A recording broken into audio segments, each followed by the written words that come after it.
Shri Shah Jahan, CPM-ൻ്റെ party Congress സമ്മേളനത്തിലേക്ക് കടക്കുകയാണ്. ഒരുപക്ഷെ ഇനിയിപ്പോൾ കേരളത്തിൽ മാത്രം CPM അവശേഷിക്കുന്ന സാഹചര്യത്തിൽ പിണറായി എല്ലാ തരത്തിലും പിടിമുറുക്കി മുമ്പോട്ട് പോകും എന്ന് തോന്നുന്നുണ്ടോ?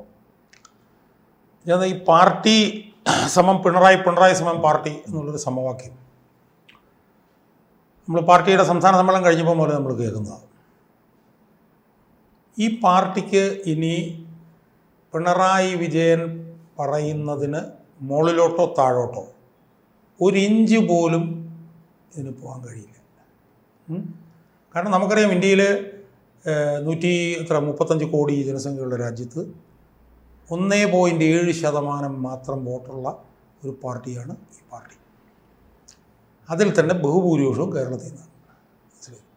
അപ്പോൾ കേരളത്തിലെ പാർട്ടി, ഇപ്പോൾ നമ്മൾ കേരളത്തിലെ ഇപ്പം നമ്മൾ ഈ CPM എന്ന് പറഞ്ഞ ഈ പാർട്ടിയുടെ പ്രത്യേകത എന്താ?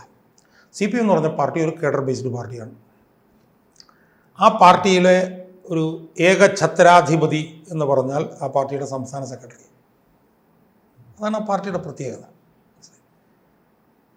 ആ പാർട്ടി അധികാരത്തിൽ വരുമ്പോൾ ആ പാർട്ടിയുടെ മുഖ്യമന്ത്രി എന്ന് പറഞ്ഞാൽ ഒന്നുമല്ല, ഒരാളെ അവിടെ ഇരുത്തിയിരിക്കുന്നു, അത്രയേ ഉള്ളൂ. മനസ്സിലായി? അപ്പോൾ നായനാർ 9 വർഷം പാർട്ടി സംസ്ഥാന സെക്രട്ടറി ആയിരുന്നു, അല്ല പാർട്ടി മുഖ്യമന്ത്രിയായിരുന്നു, 2 ടേമിലായിട്ട് 9 വർഷം. നായനാർക്ക് ഒരു റോളും ഇല്ല. നായനാർക്കുള്ള റോളെന്ന് പറഞ്ഞാൽ പാർട്ടി ഓഫീസിൽ നിന്ന് കൊണ്ടുവരുന്ന ഫയലിൽ ഇങ്ങനെ ഒരു ഇൻറ്റു മാർക്ക് കാണും. ആ ഇൻറ്റു മാർക്കിൻ്റെ അവിടെ ഇത്രയേ ഉള്ളൂ. അതാണ് പാർട്ടി. മനസ്സിലായില്ലേ? പാർട്ടി എന്ന് പറഞ്ഞാൽ പാർട്ടി തീരുമാനം ഏജൻഡറിലെടുക്കും. ഏത് വലിയവനാണ്, EMS ആണെങ്കിലും നടത്തിക്കോണം. അപ്പം CPM-നകത്ത് ഏറ്റവും വലിയവൻ പാർട്ടി സെക്രട്ടറിയാണ്. ആ പാർട്ടി സെക്രട്ടറി പാർട്ടിയുടെ തീരുമാനം നടപ്പിലാക്കാനുള്ള ഒരു ഒരു ഒരു ഉപകരണം, അല്ലെങ്കിൽ ഒരു കോടാലിക്കൈ എന്ന് വേണേൽ പറയാം. അതാണ് മുഖ്യമന്ത്രി. പാർട്ടി തീരുമാനിക്കുന്ന കാര്യങ്ങൾ പറയണം, പാർട്ടി തീരുമാനിക്കുന്ന കാര്യങ്ങൾ ചെയ്യണം. ഇതാണ് പാർട്ടി. ആ പാർട്ടിയിൽ നമുക്കറിയാം EMS മുതൽ VS എത്രയോ പേര് സംസ്ഥാന സെക്രട്ടറിമാരായിട്ടിരിക്കുന്നു. എന്നാൽ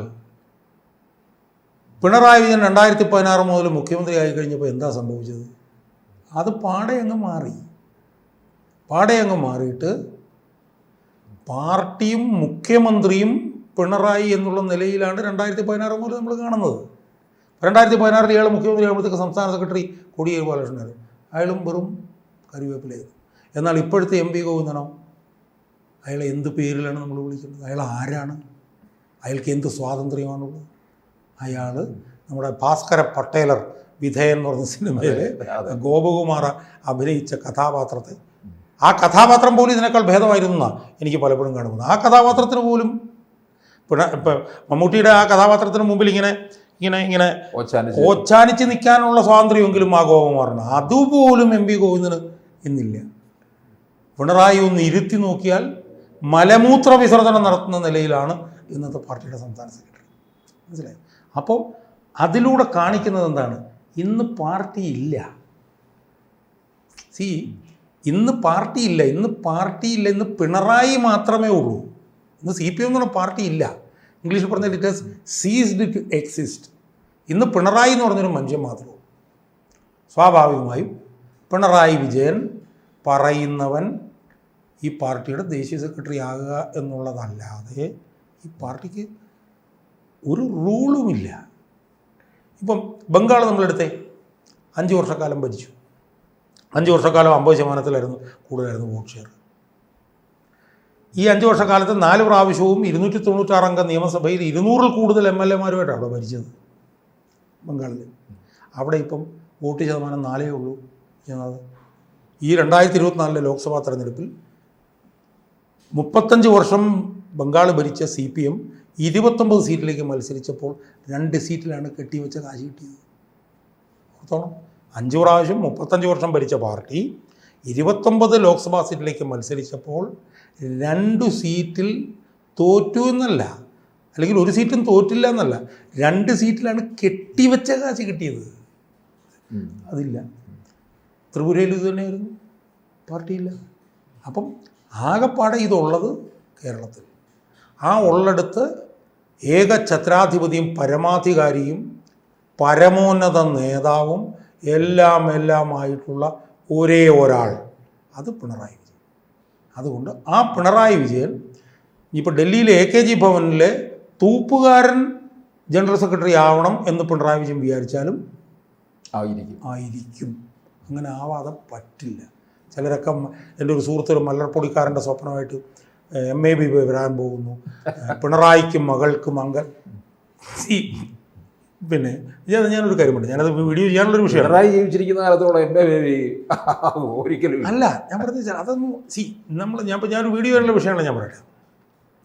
ശരിക്കും നരേന്ദ്രമോദിയേക്കാൾ BJPയിൽ സ്വാധീനമുള്ള ആളാണ് പിണറായി എന്ന് പോലും എനിക്ക് തോന്നിയിട്ടുണ്ട്. കാരണം ഇന്ത്യയിലെ കോടതികളെല്ലാം പിണറായി വിജയൻ്റെ ചവിട്ടടിയിലാണ് വിജയുന്നത്. ഇപ്പം നരേന്ദ്രമോദിക്കെതിരെ പോലും സുപ്രീം കോടതിയിൽ നിന്ന് വിധി വന്നിട്ടുണ്ട്, മറ്റേ ബോണ്ട്, ഇലക്ട്രൽ ബോണ്ടിൻ്റെ കാര്യത്തിൽ. പിണറായി വിജയനെതിരായിട്ടുള്ള കേസ് 2017 സുപ്രീം കോടതിയിലേക്ക് പോയത് ബ്ലാക്ക് ഹോളിലേക്ക് പോയിട്ട് പിന്നെ അത് പൊങ്ങിയിട്ടില്ല.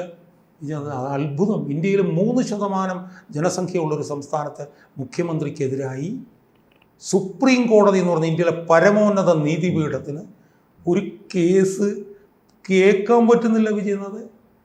17 കൊണ്ടുവന്ന് അപ്പീൽ കൊടുത്തതാണ്. 10 ചീഫ് ജസ്റ്റിസ് വന്നു പോയി സുപ്രീം കോടതിയിൽ, 2 പ്രതികളും മരിച്ചുപോയി. എന്നിട്ടും ആ കേസ് ഹിയറിങ്ങിന് പോലും വന്നിട്ടില്ല. അപ്പം ആരാണ് വലുത്, പിണറായി വിജയനാണോ നരേന്ദ്രമോദിയാണോ? ഇനി ഒന്നാമത്തെ കാര്യം, ഇനി നിങ്ങൾ കേരളത്തിലെ ഹൈക്കോടതിയിലേക്ക് വരൂ. 2014 ലാവ്ലിൻ കേസിലെ അപ്പീൽ ഹൈക്കോടതിയിൽ സമർപ്പിച്ചു CBI. 2014 7 ജഡ്ജിമാരാണ് ആ കേസ് കേൾക്കുന്നതിൽ നിന്ന് റിക്യൂസ് ചെയ്തത്. 7 ജഡ്ജിമാർ. ഇപ്പോൾ 2016 മുതൽ പിണറായി വിജയൻ മുഖ്യമന്ത്രിയായി. പിണറായി വിജയനെ പരോക്ഷമായിട്ടെങ്കിലും ബാധിക്കുന്ന ഒരു കേസിലെ വിധിന്യായം ഹൈക്കോടതിയിൽ നിന്ന് വന്നിട്ടുണ്ടോ കഴിഞ്ഞ 9 വർഷമായിട്ട്? ഈ ഏറ്റവും അവസാനം മാസപ്പടി കേസിലും പിണറായി വിജയന് രക്ഷ കൊടുക്കുകയാണ്. ആ വിധിന്യായത്തിൽ പറഞ്ഞിരിക്കുന്നത് എന്താണെന്നറിയോ? ആ വിധിന്യായത്തിൽ പറഞ്ഞിരിക്കുന്നത് ഇൻകം ടാക്സ് ഇൻട്രീം സെറ്റിൽമെൻറ്റ് ബോർഡിൽ പിണറായി വിജയൻ്റെ മകൾക്കെതിരെ പറഞ്ഞിരിക്കുന്ന കാര്യങ്ങൾക്ക് എവിഡൻഷ്യറി വാല്യൂ ഇല്ലെന്ന്. ഒരു ക്വാസി ജുഡീഷ്യൽ ബോഡിയുടെ ജഡ്ജ്മെൻറ്റിൽ വന്ന കാര്യത്തിന് എവിഡൻഷ്യറി വാല്യൂ അല്ലെങ്കിൽ ജൂറിസ്ഡിക്കൽ വാല്യൂ ഇല്ല എന്ന് ഒരു ഹൈക്കോടതി ജഡ്ജി പറയുകയാണ്. എന്നിട്ട് അടുത്ത പാരഗ്രാഫിൽ പറഞ്ഞിരിക്കുന്നത് എന്താണെന്നറിയോ?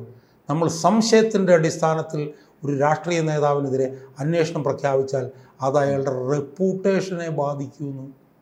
ഒരു ജഡ്ജി, ഒരു ന്യായാധിപൻ. എന്നാൽ ഇതേ ഹൈക്കോടതിയിൽ തന്നെയാണ് UDF ഭരിക്കുന്ന സമയത്ത് സീസറിൻ്റെ ഭാര്യ സംശയത്തിന് അതീതയായിരിക്കണം എന്നൊരു ജഡ്ജി പറഞ്ഞതിനെ തുടർന്ന് ഒരു മന്ത്രി എന്ന് KM മാണി രാജിവെച്ച് പോയത്. സീസറിൻ്റെ ഭാര്യ. അപ്പോൾ ഇവിടെയും നട്ടലുള്ള ന്യായാധിപന്മാരായിരുന്നെങ്കിൽ സീസറിൻ്റെ ഭാര്യ സംശയത്തിന് അതീതയായിരിക്കണം. മുഖ്യമന്ത്രിയുടെ മകൾ 1,72 ലക്ഷം രൂപ മേടിച്ചു എന്ന് കണ്ടുപിടിച്ചിരിക്കുന്നു. അന്വേഷിക്കട്ടെ. അന്വേഷിച്ചുകൊണ്ട് ഒരു മുഖ്യമന്ത്രിയുടെ സൽപ്പേരിന് കളങ്കമുണ്ടാവൂ എന്ന് ചോദിക്കുന്നതിന് പകരം മുഖ്യമന്ത്രിയുടെ മകളെക്കുറിച്ച് ഒരു അർദ്ധ ജുഡീഷ്യൽ ബോഡിയുടെ വിധിന്യായത്തിൽ വന്ന വാദഗതികൾക്ക് തെളിവ് മൂല്യമില്ല എന്ന് പറയുന്ന നിലയിൽ കേരളത്തിലെ ഹൈക്കോടതി പിണറായി വിജയനെ ഭയപ്പെടുന്നു. ആലോചിച്ച് പോകുന്നു. 2. 3. ഡൽഹി ഹൈക്കോടതിയിൽ SFIO അന്വേഷണം റദ്ദാക്കണം എന്ന് പറഞ്ഞുകൊണ്ട് CMRL കൊടുത്തൊരു കേസുണ്ട്. നമുക്കറിയാമല്ലോ, SFIO അന്വേഷണം റദ്ദാക്കണം എന്ന് പറഞ്ഞ് കേരള ഹൈക്കോടതിയിൽ പോയി, കേരള ഹൈക്കോടതി തള്ളി. കർണാടക ഹൈക്കോടതിയിൽ പോയി, കർണാടക ഹൈക്കോടതി തള്ളി. അത് കഴിഞ്ഞ് എങ്ങനെയെങ്കിലും SFIO അന്വേഷണം റദ്ദാക്കാൻ വേണ്ടി ഡൽഹി ഹൈക്കോടതി. ആ കേസിലെ വാദം ഡിസംബർ 23 പൂർത്തിയായതാണ്. 3 മാസമായിട്ട് ജഡ്ജിമെൻറ്റില്ല. അപ്പോൾ പിണറായി വിജയൻ്റെ ചവിട്ടടിയിലാണോ സുപ്രീം കോടതി? പിണറായി വിജയൻ്റെ കാൽക്കീഴിലാണോ കേരളത്തിലെ ഹൈക്കോടതി? പിണറായി വിജയൻ്റെ കാൽക്കീഴിലാണോ ഡൽഹി ഹൈക്കോടതി? ഇതെന്താണിത്? അപ്പോൾ പിണറായി വിജയൻ ആരുടെ മുകളിൽ? അമിത്ഷായുടെ മുകളിൽ.